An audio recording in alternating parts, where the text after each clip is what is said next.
Parmi les décideurs, il y a un consensus qui n'a jamais réellement été rompu, offrir à Abdelaziz Bouteflika une présidence à vie. Il semble que ce consensus va servir de trame à l'écriture du scénario retenu pour avril prochain. À 3 mois de l'élection présidentielle, le flou qui entoure la scène politique algérienne commence à se dissiper. Si personne, y compris au sein des partis du pouvoir, ne connaît la réalité des intentions actuelles du chef de l'État, il apparaît clairement que l'élection se tiendra dans les délais constitutionnels. Puis, parmi les décideurs, il y a un consensus qui n'a jamais réellement été rompu, offrir à Abdelaziz Bouteflika une présidence à vie. À l'approche des délais réglementaires pour la convocation du corps électoral pour la présidentielle d'avril prochain, toute la classe politique est suspendue à une hypothétique annonce de la présidence de la République. Jusqu'au sein des partis de la majorité présidentielle, tout le monde semble être dans l'attente d'une candidature d'Abdelaziz Bouteflika pour un nouveau mandat présidentiel qui mettra l'actuel chef de l'État sur la longue liste des hommes qui ont décidé de mourir au pouvoir. Mais dans cette attente qui se prolonge, des proches du chef de l'État donnent l'impression de s'impatienter.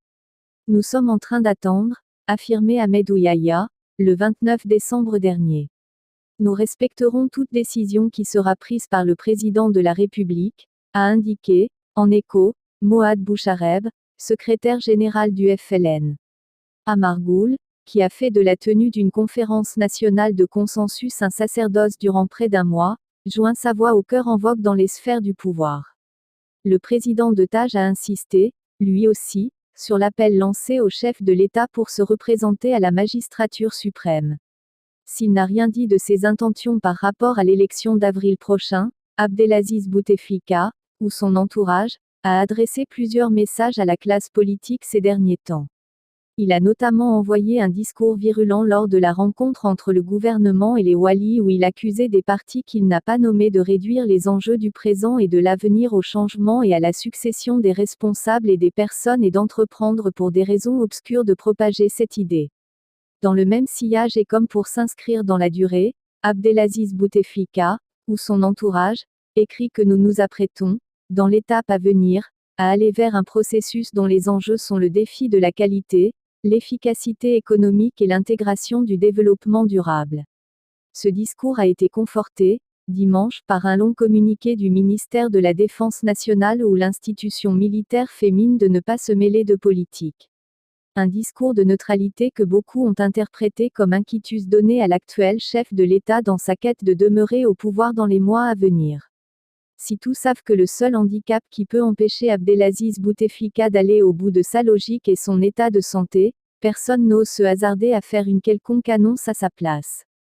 L'ancien secrétaire général du FLN, Jamel Ould Abbès, a été évincé en partie à cause d'une maladresse liée à l'annonce de la candidature d'Abdelaziz Bouteflika pour la présidentielle de 2019.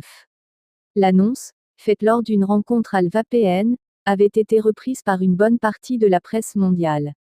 Le concerné a fait un rétropédalage en rappelant que le dernier mot revenait au concerné lui-même. Mais sans succès. L'appareil de l'État en branle. Pour éviter de subir les foudres du palais, Moad Bouchareb a vite fait de démentir une information diffusée sur le site internet de son parti, indiquant, entre autres, qu'Abdelaziz Bouteflika sera le candidat du FLN pour avril prochain. Il s'agit visiblement d'un vieux message qui remonte à janvier 2014. Mais là encore, la missive est attribuée à l'actuel coordinateur national du vieux parti. Ce dernier a été sauvé par le maintien de l'ancienne date du message. Pour remettre sur la table une nouvelle candidature d'Abdelaziz Bouteflika, des promoteurs de la continuité se sont mis en action. Ainsi, Abdelmajid Sidi Saïd, secrétaire général de l'UGTA, qui fait office d'un des éléments les plus ailés dans leur soutien au chef de l'État, a lancé une sorte de campagne à partir d'Oran. Son idée était de faire gagner le chef de l'État avec un large score lors de la prochaine élection présidentielle. L'homme n'est pas à sa première salve. Mais son insistance laisse croire qu'il était porteur d'un message de la part de proches d'Abdelaziz Bouteflika. Un seul objectif, beaucoup de subterfuges. Si l'option d'un 5e mandat présidentiel pour Abdelaziz Bouteflika a été un temps mise entre parenthèses, elle n'a jamais été réellement abandonnée. Dans les cérémonies officielles, comme dans les discours des dignitaires du régime, les portraits du chef de l'État se sont imposés peu à peu dans le paysage, comme pour faire oublier une absence physique du chef de l'État. À ces représentations iconographiques, appuyées par des discours panégyriques qui attribuent au chef de l'État des réalisations parfois anecdotiques, s'ajoutent ainsi des décisions économiques qui ont même fait dans le déni des réalités économiques du pays. L'annulation de toute taxe, le maintien des subventions publiques sur les produits de première nécessité, malgré les aveux faits par le gouvernement lui-même sur leur inefficacité, et le recours massif à la planche à billets sont des signes que les décideurs sont prêts à tout pour faire durer le chef de l'État à son poste au-delà d'avril prochain. Même des observateurs du Parlement européen ont interprété ces décisions comme une volonté du chef de l'État de se maintenir au pouvoir. Pour vendre cette option, la machine de propagande du système commence à faire son œuvre.